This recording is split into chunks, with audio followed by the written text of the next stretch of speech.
तो आम 5 मिनिट छती को हल्दी पानी रे बुड़े रखा।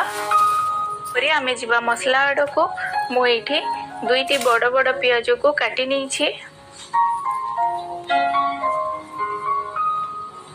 तापरे मुझे 8 ରୁ 10टा रसुण नहीं, गोटे सुखिला लंका नहीं। जदि आपण मैंने बेसी राग खाइबा को इच्छा करते बेसी नहीं पारे। गोटे चम्मच जीरा आउ 2 चम्मच धनिया नहीं, आ गोटे इंचर अदा नहीं। ये सब को आम ग्राइंडर रे बाटी देबा आ गोटे पेस्ट बने देबा।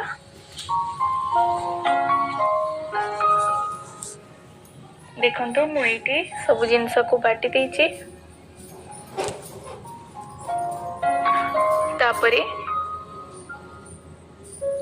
तापरे आमे कड़ाई को बसई देबा। कड़ाई टिके गरम ही आसिले 4 ରୁ 5 चम्मच सोरिष तेल देबा। सोरिष तेल बेटर लगे छती तैयारी करबा पई। तो तेल टिके गरम ही आसिले आमे किछि सोरिष किंबा किछि पंच फुटन को फुटई देबा।